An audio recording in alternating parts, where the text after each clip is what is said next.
gagal 9 kali, kamu harus bangkit 10 kali. Karena kalau kamu benar-benar menyerah, maka kamu gagal. Jadi selama kamu coba lagi, kamu belum gagal.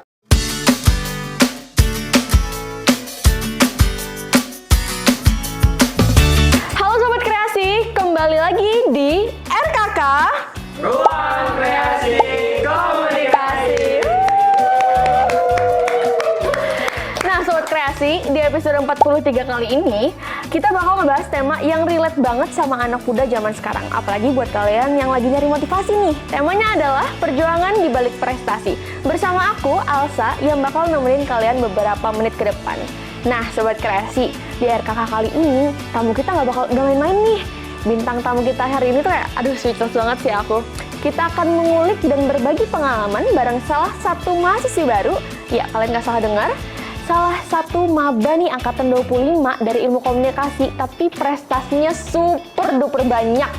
Mulai dari wakil 1 duta kampus FISIP 2025, juara berbagai MTQ, dan Syahril Quran sekali mantan.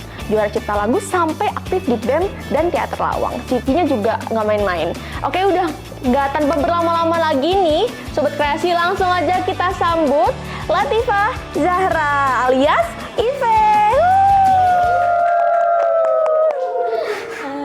Halo Sobat Kreasi, halo Ive. Nah, boleh nggak sih kenalin dulu nih secara singkat ke Sobat Kreasi, latar belakang kamu nih, siapa tahu Sobat Kreasi pada kepo kan, kamu nih akhir-akhir ini kesibukannya ngapain aja, latar belakangnya seperti apa gitu. Oke, sebelumnya kenalin, aku Latifah Zahra, biasanya akrab dipanggil Ive, kayak gitu.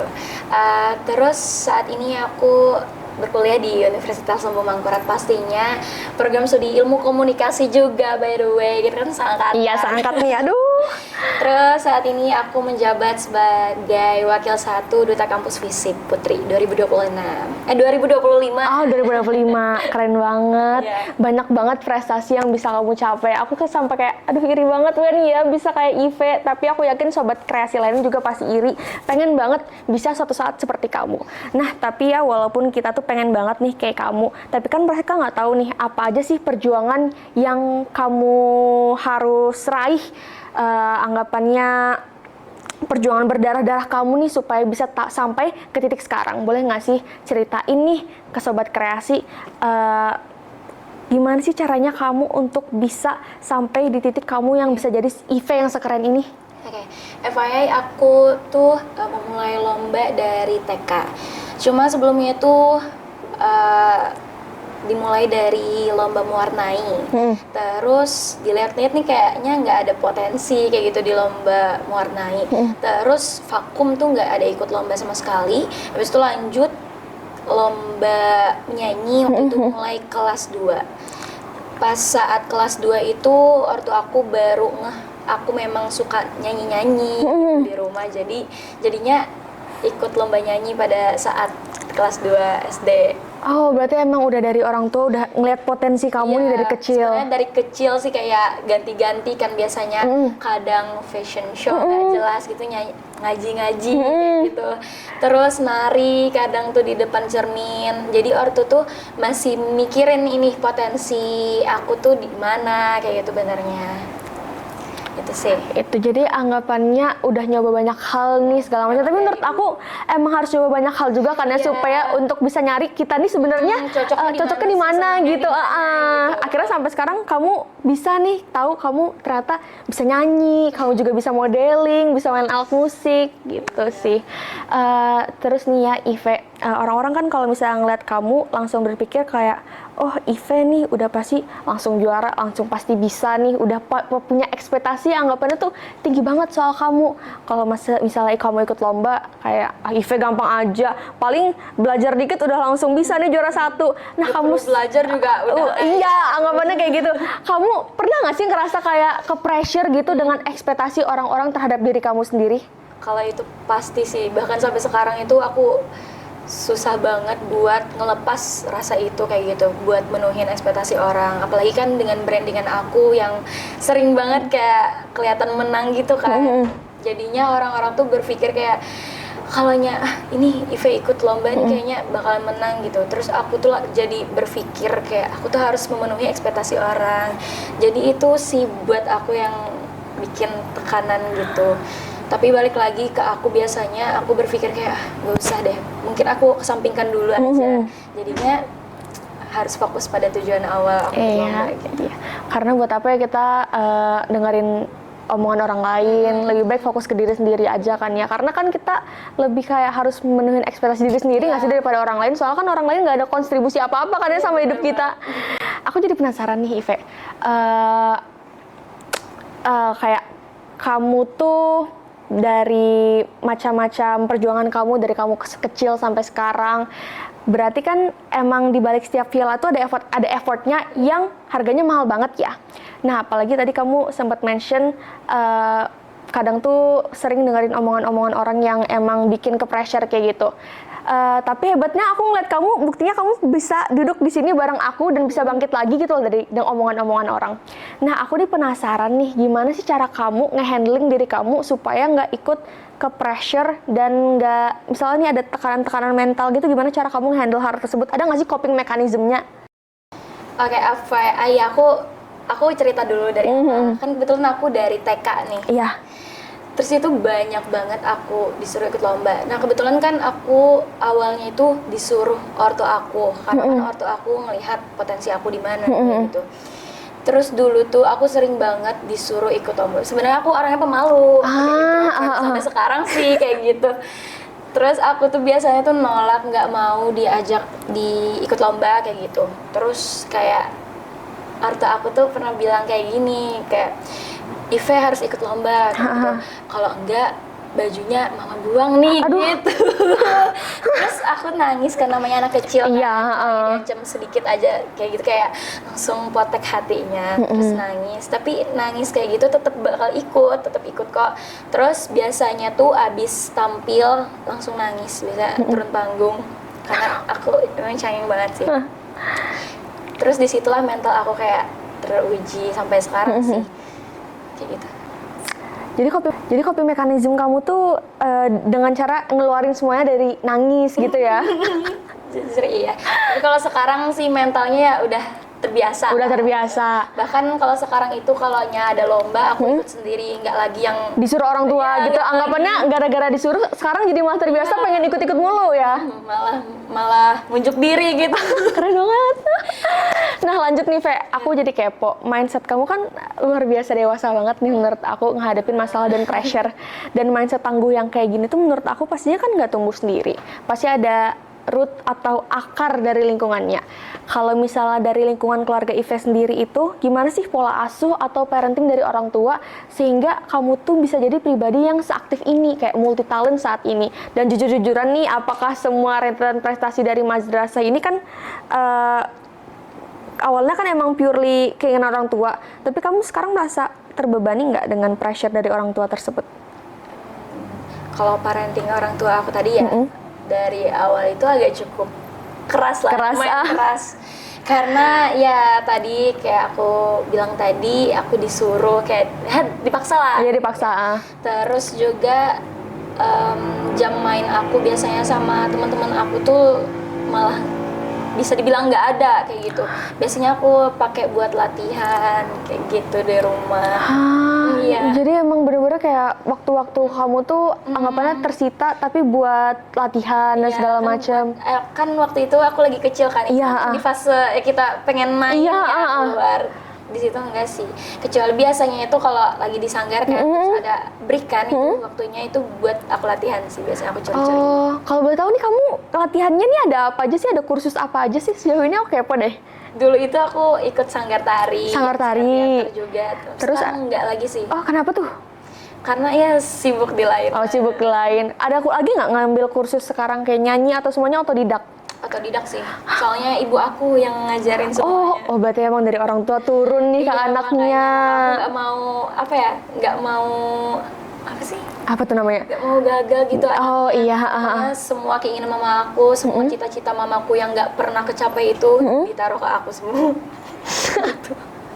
Jadi anggapannya orang tua yang kayak pengen jadi ini, tapi karena nggak bisa akhirnya semoga kamu deh yang bisa jadi kayak gini sesuai impian mama gitu. Terus juga aku pengen nanya nih, kan kamu waktu kamu tuh kan anggapannya pas masih kecil nih khususnya tersita banyak banget buat latihan dan segala macem, terus buat ikut lomba-lomba, bahkan hampir nggak ada waktu lah buat temenan gitu loh kayak anak-anak lainnya. Kamu sering nggak sih merasa kayak sedih atau nyesel, atau kamu merasa kalau misalnya ini tuh adalah investasi kamu buat masa depan kamu? Sebenarnya sedih sih ya. Sedih ya, pasti ada sih sedih. Ada dampaknya sih sampai sekarang karena aku lebih ke introvert. Kalau sekarang itu kayak apa ya, agak kurang terbiasa. Itu sih. Gitu, tapi kamu tetap merasa nggak kalau misalnya ternyata semua ini tuh worth it meskipun ada beberapa yang harus hilang dari kamu ya, kayak contohnya kesempatan buat bergaul dengan banyak orang gitu, gimana? Aku bersyukur sih sama hidup aku yang dari dulu kayak gitu, alur hidup aku.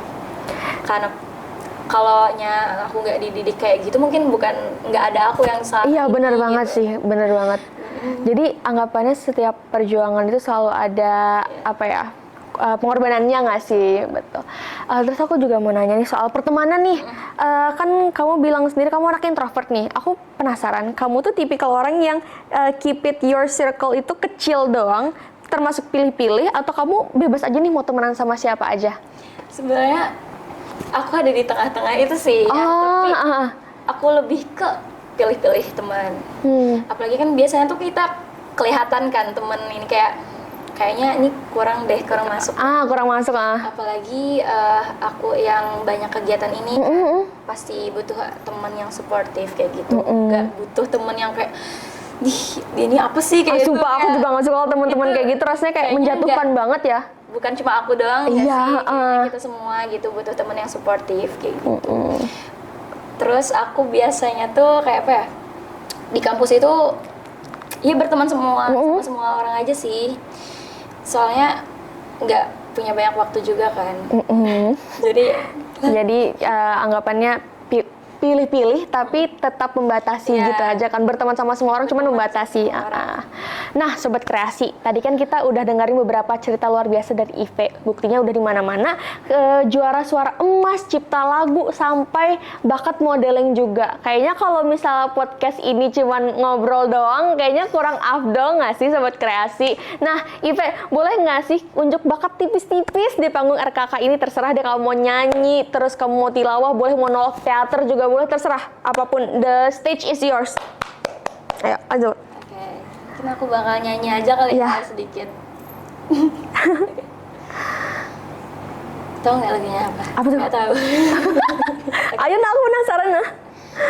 For just the change to win your heart, you can set the bar beyond the stars.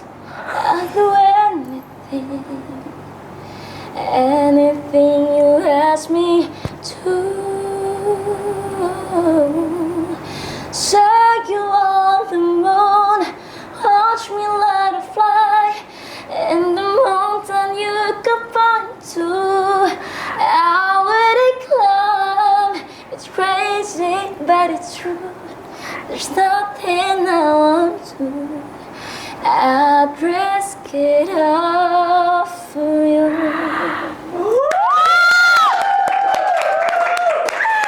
Standing applause virtual dari aku. Sumpah pantes aja juri-juri pada ngasih juara 1. Orang emang suaranya seperti ini. Makasih banyak ya Ive udah mau show off bakatnya di sini. Terus aku mau nanya lagi nih. Kira-kira ada nggak sih respon dari orang tua kalau misalnya kamu ikut lomba? Kamu kan sekarang ikut lomba udah dari keinginan kamu sendiri nih, tanpa ada paksaan dari orang tua. Kalau misalnya nih pada saat berlomba kamu gagal, nggak sesuai ekspektasi yang diberikan, kira-kira respon dari orang tua kamu sendiri itu seperti apa? Apakah marah atau memberikan kayak it's okay, atau ada anggapannya ekspresi lain yang diberikan gitu? Kalau dari keluarga aku sih, khususnya orang tua aku itu pasti menyemangatin kayak gitu. Enggak yang gara-gara ini sih nggak nyalahin aku sendiri, pastinya menguatin aku karena suportif banget keluarga aku itu. Terus kayak kemarin itu aku ada juara 2 MTQ. Terus aku nelpon orang tua aku bilang kayak gini, maaf ya Ive nggak bisa juara 1 gitu. Soalnya kan kalau yang juara 1 itu melaju ke provinsi. Jadinya aku nggak ke provinsi dong. Terus aku bilang, maaf ya Mah, Ive nggak bisa juara 1, Ive cuma bisa juara 2 kayak gitu. Terus kata mama aku, ya nggak apa-apa, kayak itu mungkin bukan rezekinya di sini, mungkin ada rezeki yang lebih besar menanti Ive di depannya kayak gitu. Terus ya udah aku kayak ikhlasin aja kayak gitu. Alhamdulillah suportif banget kok. Alhamdulillah suportif banget. Jadi meskipun anggapannya gagal, orang tua tetap memberikan dorongan untuk maju lagi gitu.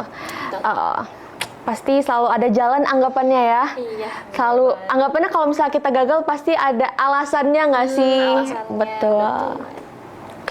Nah jujur ya, obrolan kita hari ini daging banget nih.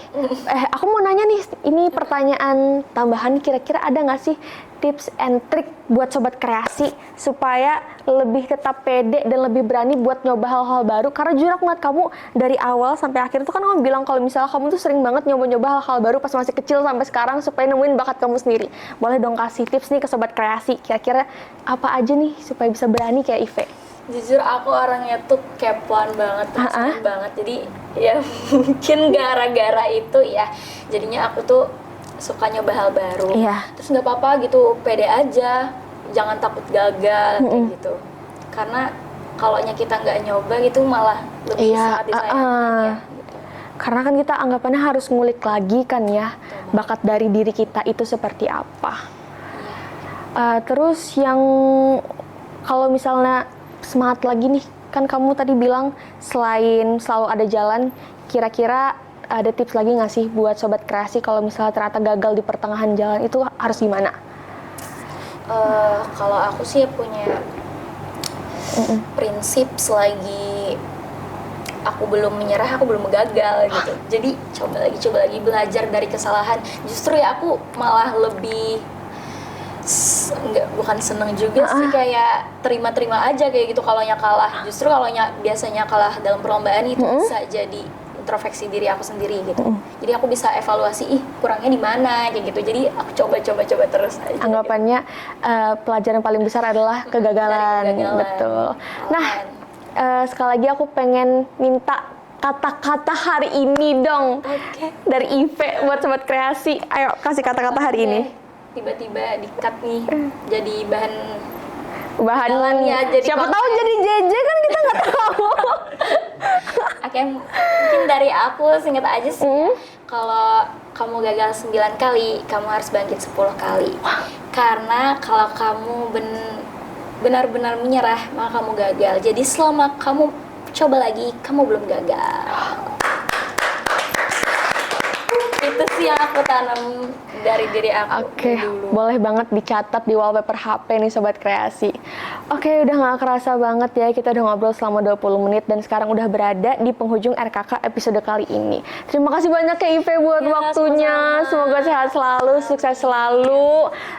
Semoga makasih banyak buat cerita struggle-nya, bener-bener menginspirasi banget buat aku dan sobat-sobat kreasi lainnya. Jadi insight baru lah buat kita semua dan bisa jadi contoh dan diimplementasikan di kehidupan kita. Terima kasih juga buat sobat kreasi yang sudah setia mendengarkan dan menyaksikan RKK episode ini sampai akhir. Aku Alsa selaku host pamit undur diri. Jaga kesehatan terus dan sampai bertemu di RKK episode selanjutnya. Dadah sobat kreasi.